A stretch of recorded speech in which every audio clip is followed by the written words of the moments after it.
Hello everyone and welcome. Today I would like to talk to you about designing user interface for small screens. In general, it is extremely crucial that you have to understand how a device is actually working, because when you're actually designing user experience, you will design it on your own comfortable environment. Most of the time, it could be a PC. So if you don't understand how actually the device is working, you could design a good user experience and user interface as well. But once you ship it on the device, it actually could be not functional or almost not usable. And this is because of the inherent problem of how the device is actually working. So it's good to understand how the device works, how the technology works, and then based on that, you start shaping your user experience around it.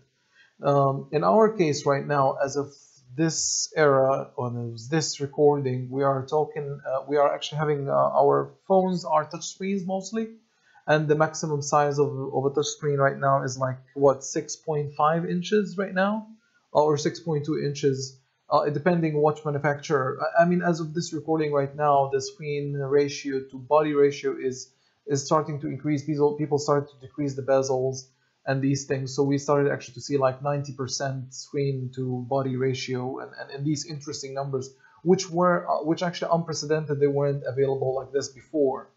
So again, understanding your devices, understanding the technology actually helps you out in creating a good user experience. So on this track, I will actually follow up with this. So I will actually give you a quick overview of how actually the touchscreen works. Really, we'll just simply scratch the surface. So just for you to understand what's exactly happening. So at the beginning, when we were actually working with touchscreens, our first interaction with the touchscreen, like quote unquote touchscreen, we used the light pens. And light pens are, technically speaking, something similar to a if you have played in your childhood Nintendo Entertainment Systems, the old ones, like the first editions, where it had this interesting add-on, the gun add-on, where actually you start shooting at the screen. And this gun had some sort of a sensor along, which actually provides this data back um, to the console, where it's keep in sync with the screen refresh rate. So somehow it actually detects where you are actually pointing. Now, of course, it wasn't exactly all the time accurate, but it actually worked really well. I mean, it wasn't that perfect pinpoint accuracy, but it worked for games and such. And people actually were using it as well as a method of input in the past. And later on came in the infrared touch screens, using like something like, or people actually like to refer to them as the IR grids, where you have like people just have this thick glass where they have a stripe on the two sides, um, of LED, IR LEDs. And if the user actually just touches the screen, what happens is just they distort the signal, and just their finger will start glowing for whatever. Like if you have a camera without an IR filter, once you position your finger on such a piece of glass, your finger just will glow immediately. And this is how, for example, computers will detect where you are, where your fingers are. And using this methodology, I mean, you can actually create your own homemade Microsoft Surface, like this huge table Surface touchscreens. If you are actually interested in making something like this is the tip. So you can actually use some sort of IR LED straps, and you strap it around a piece of huge acrylic glasses, and you have a camera in the bottom just to detect what's happening. Later on came out the resistive touchscreens, which you can see actually on this right side over here. And the resistive touchscreens are, technically speaking, you have a built-in voltmeter, and you have two sheets, where once you actually like touch one sheet, it just simply closes the circuit and detects a higher voltage in that area where you actually have touched, and it says, okay, you have touched this part. This is it. I detect a click, for example, or I detected a touch. However, it actually, one of its problems is that you really have to press, like you really have to give it a nice good press. The second thing is it works best with pointy objects. You know, this is the interesting part. For those people who used actually PDAs before in the past, I was one of them. I used PDAs a lot. And back then you had this small tiny pen where you actually were starting like tapping and clicking on the screen with it. If you are, for example, familiar with some of sort of delivery service, you can actually see them actually walking out with pens, and you have to sign on their devices. Most of the time, these devices are actually resistive touchscreens. Coming up next, which came out with the first iPhone, I guess, and of course, a passive touchscreen existed before, but first time we actually start to have them on our phones, came out from Apple with iPhone, I guess. We can call it like, yeah, actually no, I guess LG came out with the capacitive touchscreen before iPhones, as far as I remember. But iPhones, I will not actually like, don't take my words here for it.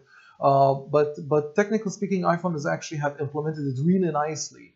And what's happening here is the capacitive touchscreens are just simply, you have like two grids, like you have them actually right there. So this is this is how capacitive touchscreen works. So you have actually two grid, the X grid and the Y grid.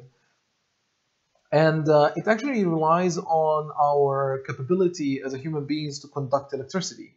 So once you touch the screen, you just simply make a short circuit, will actually make the thing glow. Like you are actually like having this, you actually like disturb the electrical signals at that position.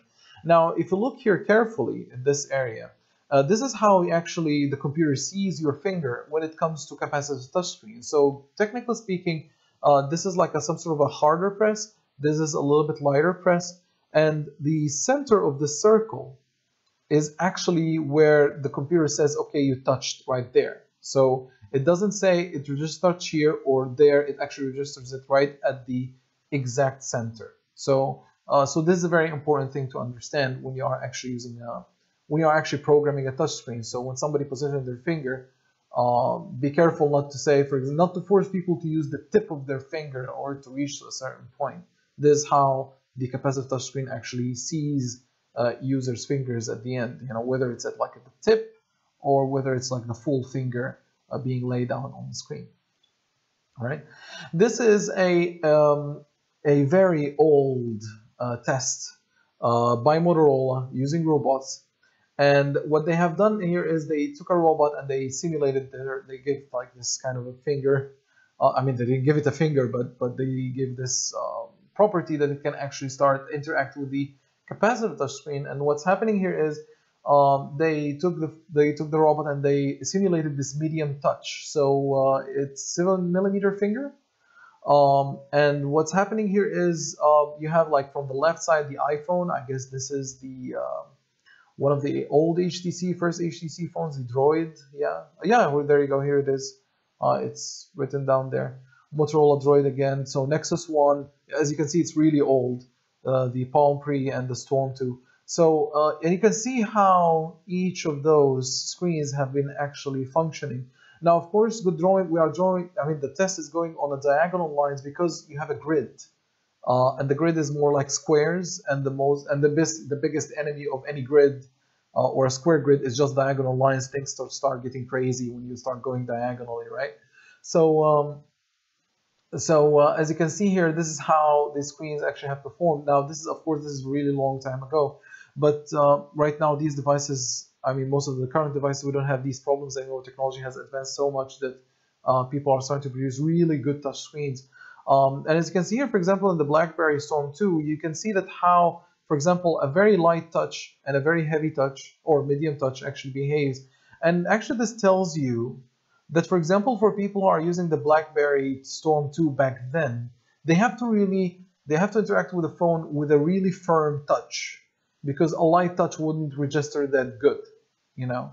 So this is very interesting. And of course, our iPhone, as I already told you before, the iPhone had this the best implementation so far when it came to this in this test when it came to capacitive touchscreen.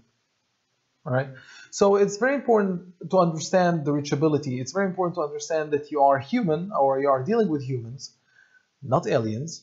So you have to be careful of how your finger is, in fact, how your finger actually works and how the anatomy of your finger actually, how your finger actually moves. And this is some sort of like one of the rudimentary. I think Stephen Huber, he had a research where he actually like made this assumption about how people actually have this reachability of the screen. And actually, most of these screenshots which you see right now is based off of his research. So I advise you actually to go ahead and read his research in detail. Is very, very interesting read, extremely interesting read and fun experience. So he had this initial kind of understanding of how people actually interact with their phone. However, he researched it further and he debunked it. So he introduced. So he thought of like when he was actually researching, he found different findings, which we're going to see in a second here. So the first thing he noticed is that the users handle their devices in many different ways, and these are the most 6 common ways that the users are handling their phone. And the most interesting part about this is that the users actually flip between the positions without even them noticing it. So it's not always holding it in a certain point at all times. They just simply, depending on the usage, they just simply start flipping the phone, or like landscape, portrait, and like cradling, and so on and so forth. So it's actually important to understand that this is how users actually interact with your device or with your program. I mean, with a device where your program is going to actually be running on. Right.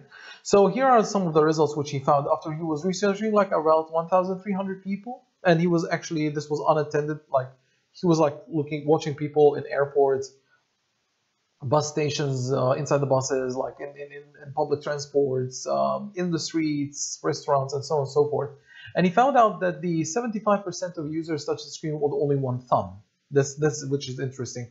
Fewer than 50% of the users hold their phone with one hand. 36% of the users cradle their phone. 10% of the users hold their phone in one hand and tap with another with a finger of another hand.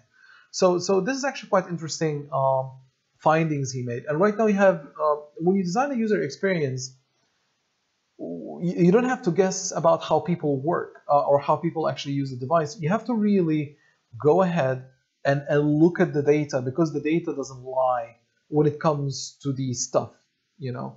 So you may think that when you see yourself and your friends, you are using most of the time. I would say right now, for example, it's a super example, but let's say you and your friends are always using the phone in the landscape mode. However, you could happen to be actually one of those, the few people, and the majority of people use their phone, for example, in landscape, and vice versa. So it's actually quite important that you really research. When you are actually programming user experience, you have to really research how people are actually using the device which you're going to actually publish your application for, whether it's a phone, whether it's a VR, HoloLens, or whatever. Okay.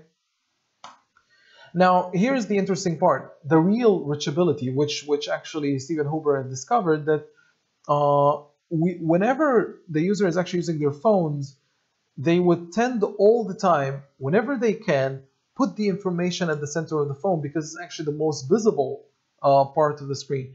And the accuracy of tapping gets down to 7mm accuracy. So this is like the most accurate you could get, you know. And of course you could have a controls as small as 7mm and it will be tapped correctly, but this is like the most accurate, is right at the center. But you cannot put something like that at the corners. So at the corners, this is like the 12mm range. So you have to have really like at least 12mm size of a button in order for it to be approachable or clickable without having any agony or pain. So this is a very, very important thing to note here. So this is how actually the reachability graph, like this heat map, looks like. Now, there are more things regarding the accuracy as well. You have to understand that people will always miss things. This is also from Stephen Huber's research. So this, for example, depicts, for example, it shows you how people actually click on this hamburger menu right there. So you see the hit points, and you get even funny like hit points which are completely outside of those. So the guys really missed the whole thing. So it actually could happen. So do not think for a second that people just hunting only for the icon, but in fact they hunt as well for like something beside it. They will never get to it exactly. So at the end you have to have the icon, and you have to have the button is a little bit larger than the icon. so it will actually have it like a bigger target, so people will not miss it that much, if you know what I mean. Okay.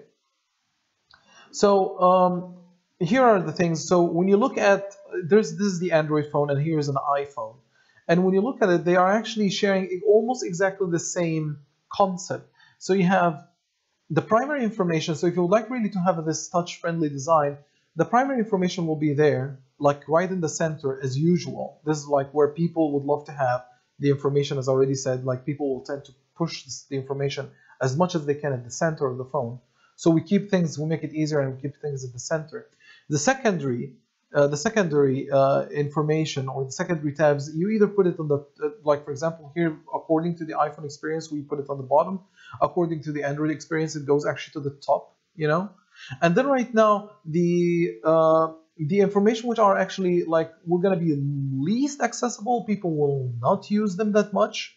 Or maybe quite, like, how can I say, not quite frequently as the secondary information. We just put it like in a small kind of like, or either a small icon or in a place which is not always easy to reach, because at the end nobody is actually like accessing it all the time. So you are like right now distributing your user layout based on the frequency and the functionality, actually the frequency of how users will use certain functionalities in your app.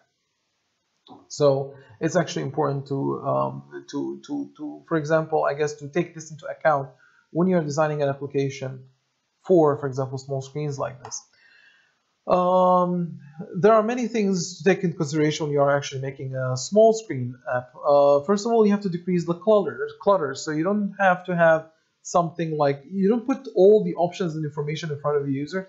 I mean, I was having fun with this when I was a kid, like doing this, taking Office 95 and 97 and just simply blow up the whole thing and having all the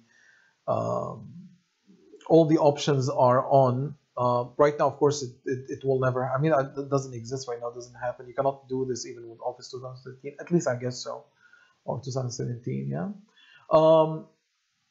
Make sure that your buttons are actually, or your controls are actually large enough that when you click on them, they will, even the feedback will be visible, because our fingers are extremely fat and are extremely big whenever you look at it. And then when people sometimes like click on a button, if the button is actually small, you could eclipse the button to the point that people don't know if they have clicked it or not. And because there is no tactile feedback, people would like to have a visual feedback on this. So when you click on it, if the button is larger than the finger, so people will at least see a little bit of the button when they actually interact with it, so they know they have actually clicked it. Okay, make navigation coherent and self-evident. So do not mix up the ideas of, for example, how I get. For example, if you would like to get from point A to point B in your application, you go with it with a certain philosophy. So, for example, if you, I mean, taking this Microsoft Word as an example right there, if you would like to open a file, you have always one way to open a file, right? File, open.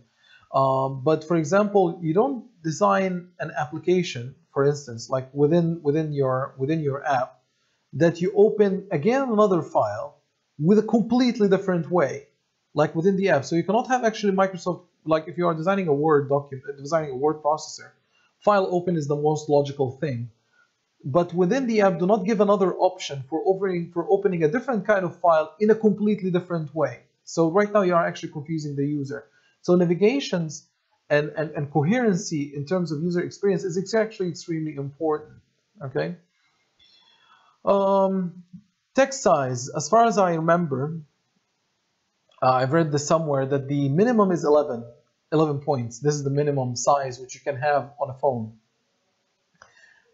Contrast, actually, as well as, sorry, before I go to the contrast, as well as the line spacing. So the line spacing has to be as large, as much as you can, a little bit larger, so people actually have an easier read,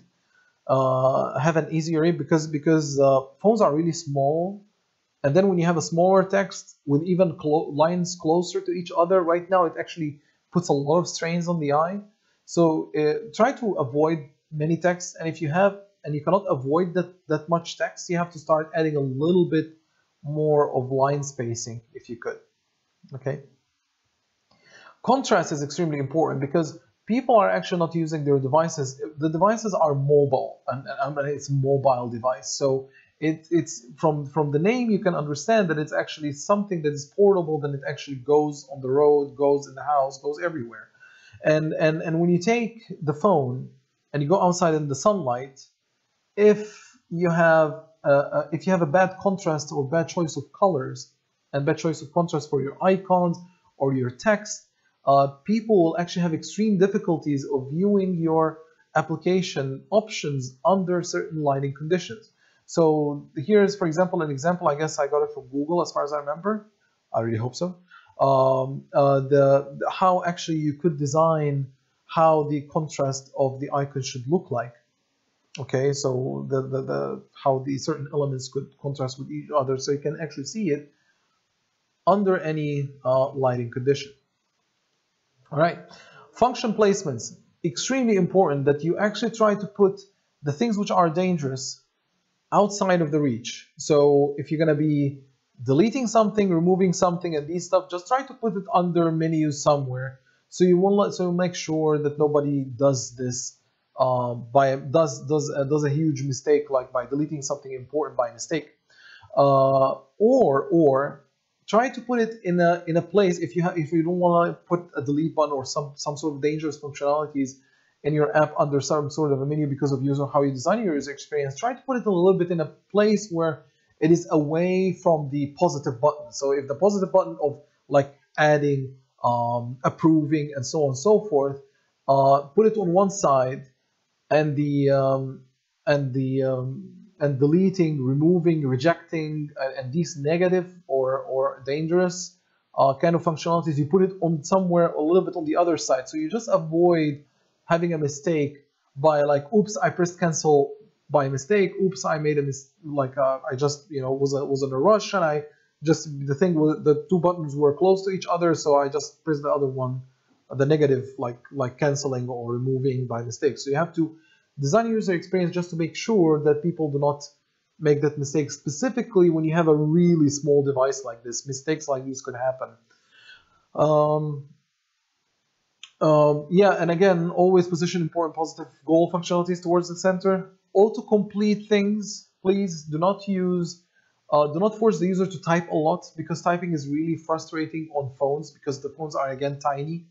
And typing on the phones is kind of cumbersome, especially if somebody has a big fingers. Right now it's a little bit like not that very smooth experience. So try to use auto-completion, try to minimize the input, try to infer, like guess the input based on the user's data, which are already built in their phones. Okay. There are 5 rules of interaction designs that actually applies to anything, whether it's a phone, desktop, anything. One is the goal-driven design.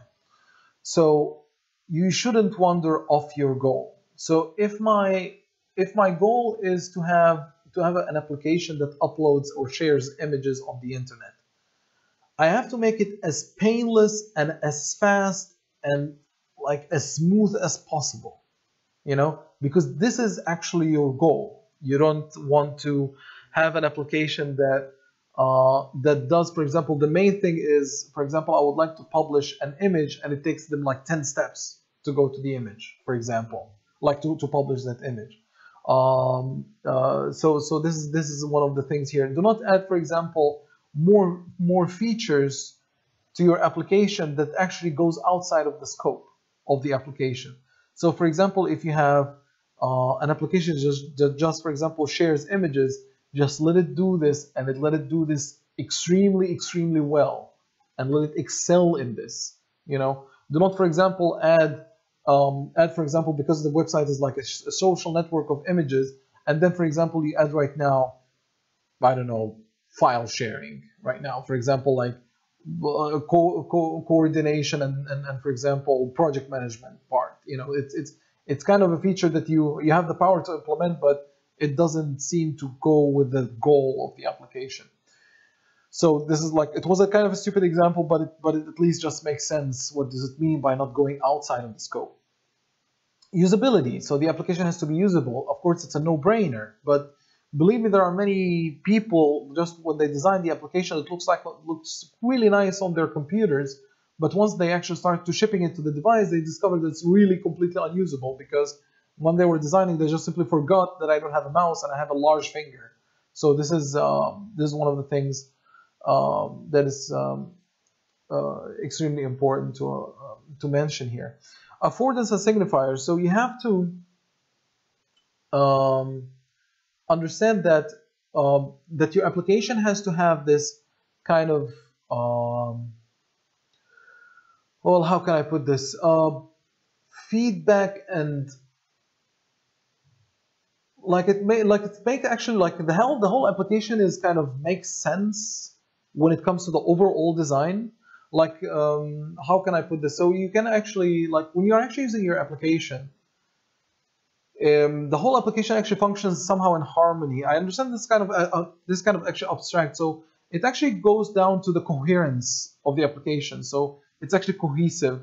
You don't see that features that are a little bit jumping out of the norm. So the whole application. So you understand. So when you look at the application, you understand how it will immediately functions, and which button I will click in order to reach to what, by looking at how the icons are looking like, or looking how the animations are going. So this is what it's all about, which leads us to the learnability part. So if you have an application that has a steep or a very steep learning curve, people tend to get away from it. Like, people start to get frustrated by it. So try to understand that people who are using your app, they are not all the time having this time just to invest some of their time into your application just to learn it. Their attention span is really tiny, you know. The attention span of the user is really tiny. Usually, as far as I remember, one of the statistics was saying that once you open an app, it will just take, let's say, about 5 seconds, I guess, until it decides whether I'm capturing the user or not. So you have this window of 5 seconds. Right now, I have to capture your attention somehow, or make you feel great. Of course, I'm not gonna be or solves your problem at the end, but I'm not gonna talk about, for example, the initial cold start, where if you have an application which you have to register, for example, which takes a little bit more than 5 seconds, of course. But for example, if you have an application that starts without registration, without anything, and you start solving your problem with, if it doesn't feel right for the users in the first 5 seconds, it is actually highly probable that people will just simply uninstall the applications. So yeah, this is one of the things that you have to know about. Feedback and response time. This is also very important. If your application is doing something really long, in terms of process long, so for example, you have to send an email. So if you are using a Gmail, for example, on Android, I usually type an email and then I hit send. And sending an email doesn't happen in the same second. It just simply takes time to compose. For example, it just takes time until it's getting sent through the servers and everything, right? And what's happening here is it doesn't hog my phone. That's the interesting part. Once you hit the send button, it just simply closes the window or the activity, and then you start actually clicking around in the emails, and then you start actually looking at other emails or responding to other emails at the end. But once the email is sent, you get a toast notification. It says your email has been sent, right? So at the end, I didn't hog the application for an activity or for a certain action to happen. According to some psychology research, so up to 1 second, I guess, up to 1 second, people feel that they are in control. 1.5 seconds to 2 seconds, people start to feel that the application is actually sluggish or their phone is lagging. 5 seconds, if your application doesn't respond within 5 seconds, people feel that they are out of control. They cannot actually control the application. I guess even in Android, according to Android documentation, please check it out as well. Maybe, if I'm not mistaken, after 5 seconds or 6 seconds, I can't remember exactly. So if your application doesn't respond within 6 seconds, a notification will jump up to the user and it will tell him or tell her, would you like to stop the application or would you like to wait for it? So, and this is the most dangerous thing that could ever happen to you as an application developer or as an app developer, because if you design an application that keeps popping out these messages to the users, that means that you are designing something wrong. So in order for you to avoid this, you have to use asynchronicity in your application. Just if you have some sort of a large or a heavy process that takes some time, just put it on another thread away from the main UI thread, and just let it run in parallel until the thing is finishing, and just simply when it's done, just return the results back. So so there are actually built-in mechanisms like that for in Android anyway. So you have a very simple class. I think it's called the action class, as far as I remember. So it has this capability that you can have actually multi-threading in there. So it will decrease your response time, have a very good feedback at the end. Yeah. When designing an application, you have to know your users. You have to know what kind of input you are dealing with. All right.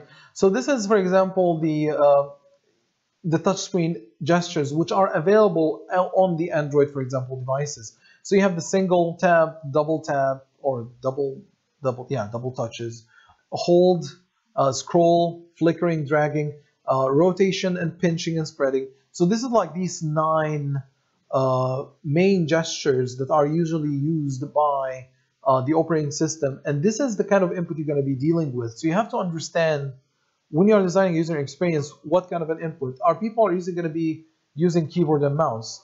Are people going to be using only touch screens? Is it possible that people are going to use both? Could it happen? So for example, on Windows 10, right now there are Windows 10 laptops with touch screens as of the time of this recording. So right now Microsoft actually has designed the Windows 10 to be capable of that people could in fact use the keyboard and mouse and touch screen at the same time. So right now you have to be careful when you are, for example, designing user interface. For example, if you are making Windows 10 application, for instance. Okay. So know your users. This is the first thing. Map out your content. Define the user flow. So you have to understand, like, one of the things here is, which I'm going to actually show you in another video, how to actually design user flows, so it will be easier for you when you are actually making your own applications for the faculty and for your seminar works, and for the future if you would like to make your own application. Okay, if you are in doubt and you are not that artistic when it comes to user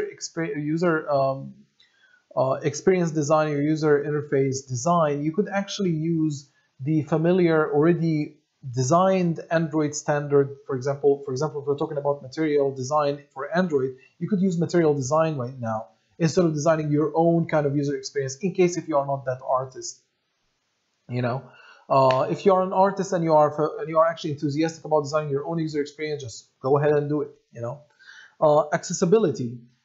It's quite important that you have to understand as well that there are several kind of people are going to be using your phone. Maybe people with smaller hands, people with larger hands, people with small fingers, larger fingers, people with having, for example, difficulty of reaching certain points on the screen. And this is actually quite interesting. If you get the accessibility right at the beginning, you will have people using the application from the small kids who have really tiny hands to the elderly people who have really large hands, who can actually operate the phone, and they can reach, like, let's say they have 100% reachability within the screen. So accessibility is actually quite important as well. Okay, so I would like to thank you for your attention so far, and hopefully we'll see you in the next videos to come.